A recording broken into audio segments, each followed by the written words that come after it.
Добрый день, дорогие подписчики и гости канала. Сегодня с вами я, один из авторов телеграм-канала «Генерал СВР», генерал-лейтенант службы внешней разведки, тот человек, которого вы знаете как Виктор Михайлович.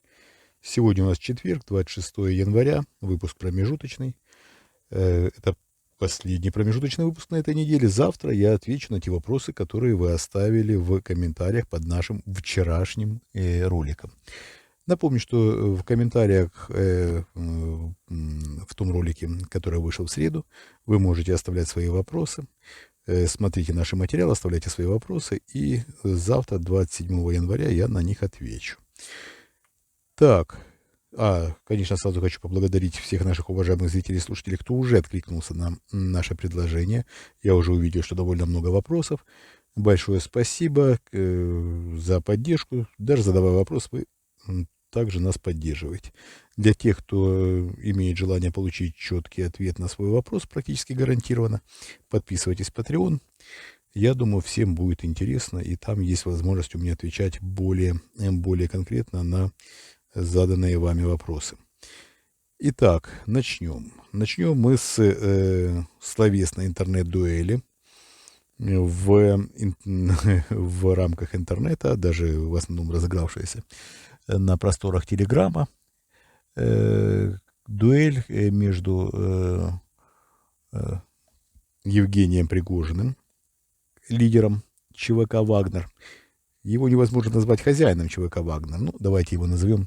Он даже не руководитель. Так сказать, чтобы он полностью руководил, тоже, наверное, было бы неправильно. Но самое правильно охарактеризовать Пригожина лидер ЧВК «Вагнер». Все-таки так, наверное, будет правильно. С Стрелковым Гиркиным. Он же Игорь Иванович, он же Игорь Всеволодович Стрелков-Гиркин. Имен много, человек один.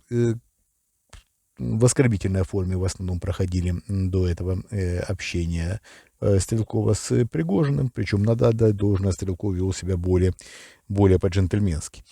Сейчас Пригожин в такой довольно хамской форме пригласил Стрелкова в ЧВК, ну, даже не столько хамской, сколько, видимо, все-таки в оскорбительной форме. Стрелков, на мой взгляд, немножко неправильно повел, но не суть важно. Стрелков и Пригожин, конечно, являются преступниками. В этом нет никаких сомнений. И что один, что второй должны, конечно, нести наказание.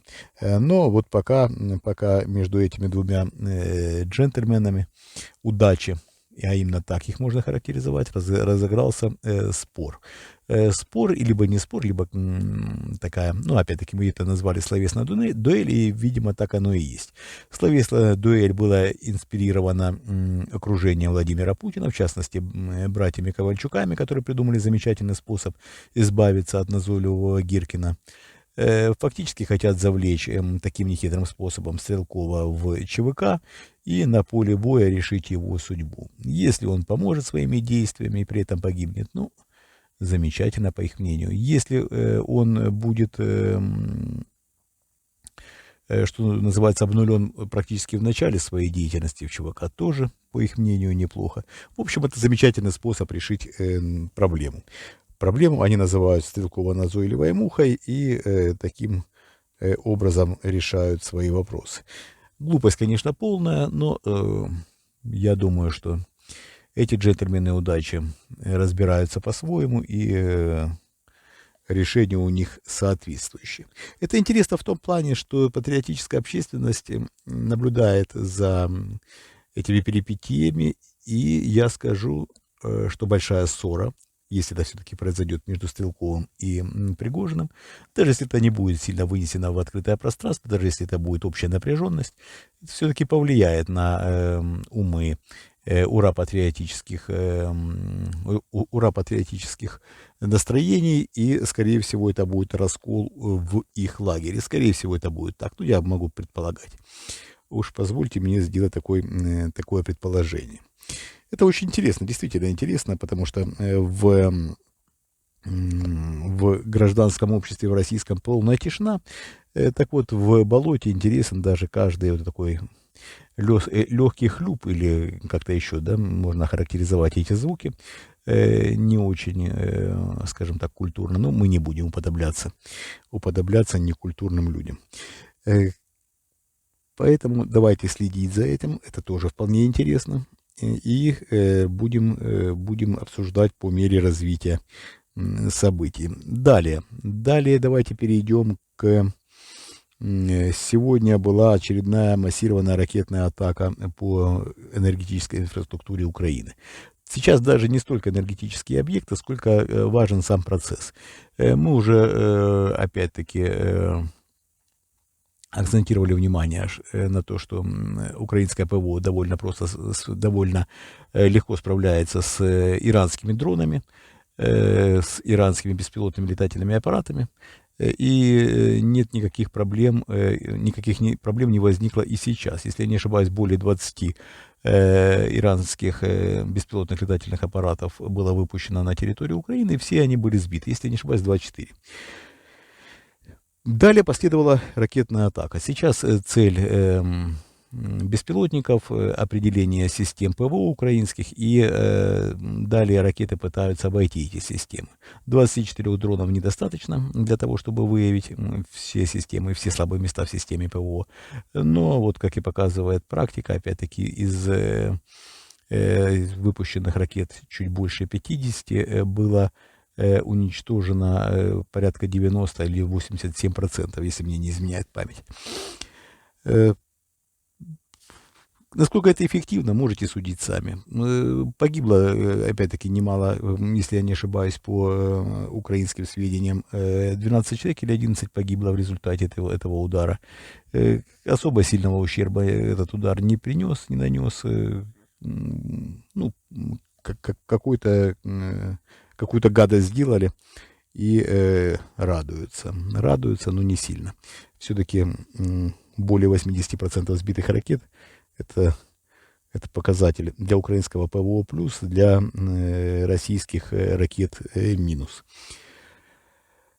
Чего добивается Путин? На сегодняшний день, скажу вам откровенно, понять довольно сложно. Герасимов совсем недавно предложил Путину прекратить массированные ракетные удары и пока накапливать ракеты для того, чтобы пополнить резервы, которые заметно истощились. Иранские ракеты в небольших количествах все-таки поступили, но они никакой роли не играют, даже если будут пусковые установки, даже если будут запуски баллистических ракет, которые произведены в Иране. И никоим образом это не решит ситуацию, слишком маленькое количество их. По ситуации на фронте. На фронте фактически без перемен. На востоке Украины перешли в наступление. Ну как в наступление? Это нельзя назвать полномасштабным наступлением. Все-таки совершают наступательные действия российские войска и поддавливают ВСУ. Существенно линия фронта не меняется. Идут бои возле Бахмута, возле Угледара, и я так понимаю, что в этих направлениях и будет все продолжаться. В Запорожской области начало анонсированного некоторыми не совсем сведущими блогерами большого наступления так и не произошло. Российские вооруженные силы, начав было наступать, наступление практически и закончили. В сущности, все есть как есть. Основную часть материалов мы даем у нас в телеграм-канале Генерал СПР, а в промежуточных выпусках мы просто обсуждаем насущные темы, те события, которые произошли в этот день. Более подробно, и в том числе и инсайт из Кремля, у нас в телеграм-канале Генерал СПР, в нашем резервном канале Генерал СПР Резерв. Подписывайтесь на наши каналы, и также хочу напомнить, что есть возможность спонсировать наш канал в YouTube. Есть все ссылки есть в описании. Большое спасибо, что были со мной. Мы вас любим, это искренне. Еще раз напоминаю, что в описании, извините, не в описании, а в комментариях к нашему вчерашнему ролику у вас есть возможность оставить вопрос, и завтра я на него отвечу.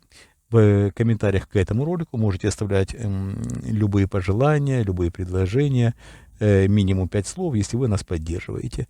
И также ставьте лайк, это помогает нашим материалам быть более популярными. Большое спасибо, что были со мной, мы вас любим, это искренне. Всего доброго, до свидания.